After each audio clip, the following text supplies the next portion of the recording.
Hey, welcome to Jim Drinks. I'm Jim, believe it or not. I've had a little bit of experience with Willett, and I like them a lot. I think the flavor profiles that Willett has going on in general are pretty interesting. They're pretty unique, a little special, just kind of on their own. And yeah, so we're going to taste through these things here in a moment. And we're also going to talk a little bit more about fancy bourbon.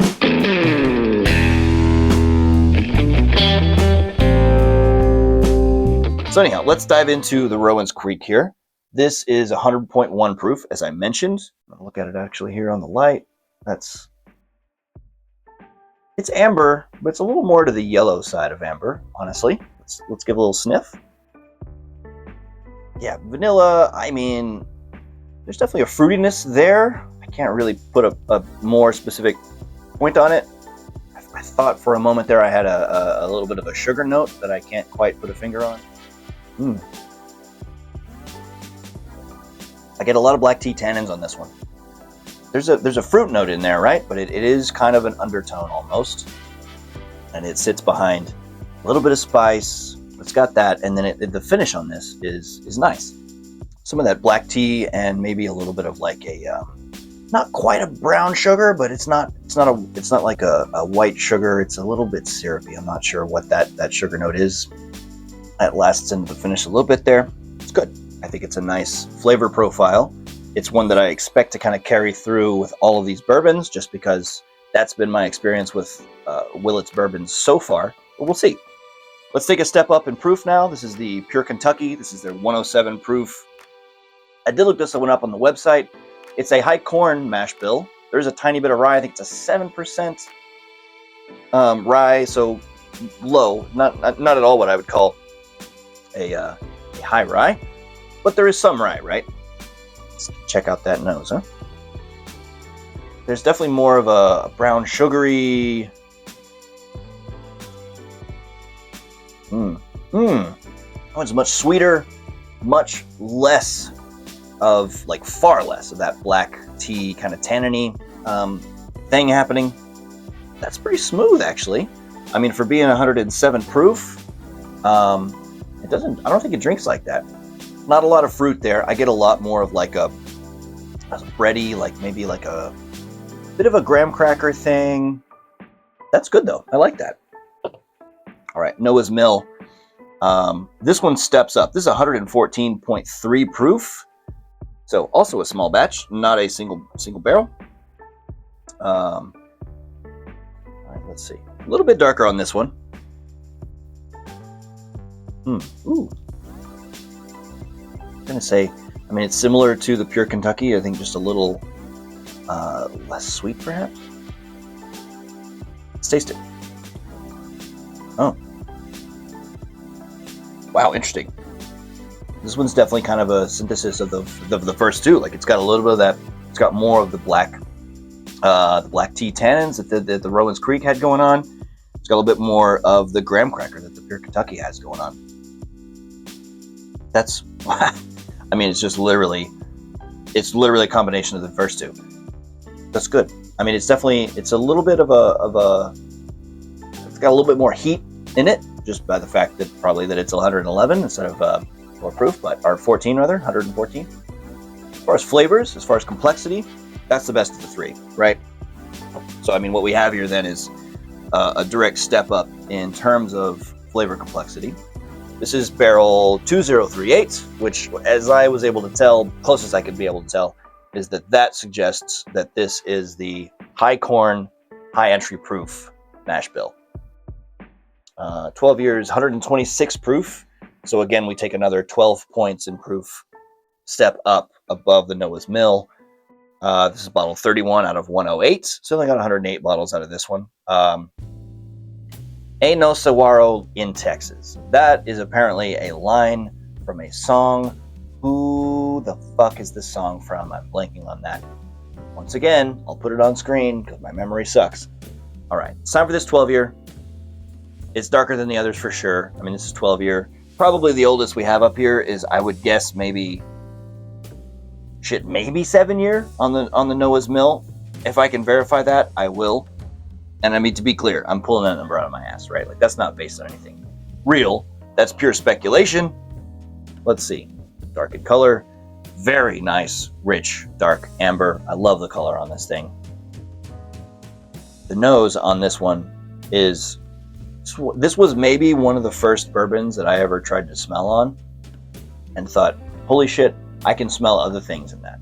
So props to Willett for that, right? That's a big achievement for me. What do I smell?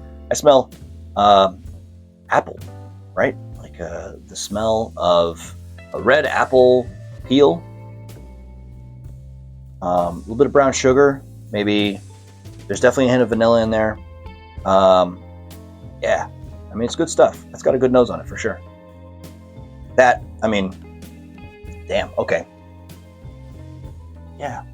Here's the thing. Is the question, going back to the top of the video, is fancy bourbon worth it? The answer is, that's up to you, right? And I know that feels like a fucking cop-out, and I agree. But really, truly, it is. You have no way of knowing for sure how your palate is going to interact with those chemicals, right? Like, this is booze, there's ethanol, there's other stuff in here. There's, you know, tree carcass, you know, burnt up and emulsified into ethanol, right? That's what this is. There's grains. There's other thing. I'm shortcutting it. I'm just saying, until you know what you're maybe going to be getting into, buying an expensive bottle of bourbon probably isn't for you. And I will say, I have to be brutally honest here. This did not knock me over. This did not wow me with its complexity. That's there, but it's not there in the way that I think I hoped it would be there. But it is good. And especially having tasted through this whole range, I mean, it's the best one of the bunch, for sure. I think I'm honestly just coming to that conclusion myself, genuinely, in this moment. It's absolutely, out of the four of these, best. Is it worth, you know, effectively 4 times the price of the Noah's Mill? I don't know. You know, maybe it's a little overpriced for what it is. But I've had this for less than a week, and I will say, it's begun to age in the bottle with it open a little bit. So I have high hopes. All right, it's that time. Are you ready? I did get one of these today. Got a clean glass. Let me move these over a little bit so I have some room here. Now, I don't know a lot of the history of the old Fitzgerald name, but I know people like these things. I know people go after them. I've never had Old Fitz. I don't know what to expect here, right? That is a lot. All right, that's fine. Bottled and bond, 100 proof, Old Fitz 7. I've heard nothing but good stuff. I mean, really. Color is nice. Good amber. I'd say it's middle of the road darkness, right? Like it's not pale amber, but it's not dark. All right, let's see what this is all about, huh? Ooh, there's definitely a little bit of a cherry. The fruitcake? What is that?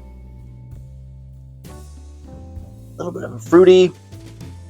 Is it a plum? Like, it's got a fleshy fruit thing happening alongside of a bready thing, like cinnamon roll, like hot cinnamon roll. You put it out of the oven, pull it out of the oven rather, pull it in half. That's still that like sort of gooey bread that happens in there. That's going on in there a little bit. That's pretty fucking lovely. Also pretty significant brown sugar.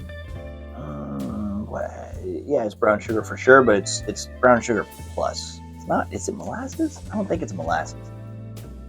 You're seeing inexperience happen in real time here, by the way. I've been drinking bourbon and whiskey for my entire adult life in some form or another. There's a lot going on in this glass, and I don't get all of it. So now immediately, of course, my brain goes to, is this better than the 12-year Willett that I spent $470 on? Immediate kick, yes.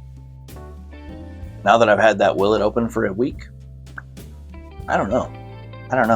That Willett's developed some different stuff since I first opened it. Hope you've enjoyed the video. If you have, I'm a small channel. This is all solo. This is just me. I don't have a team of people working with me. Like, it's just Jim doing all this. I do all the drinking. I've been drinking bourbon and whiskey. Do all the hunting. Blah, blah, blah, blah, blah. I do all the editing. It's a lot of fun. I enjoy it. I'm drinking bourbon and whiskey.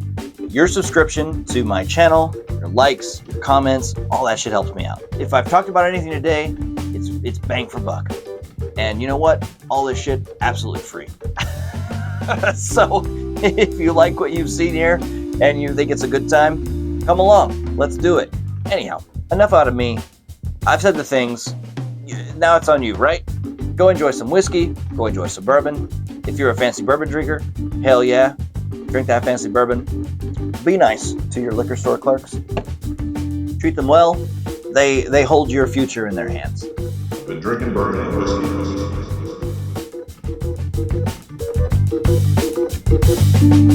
whiskey.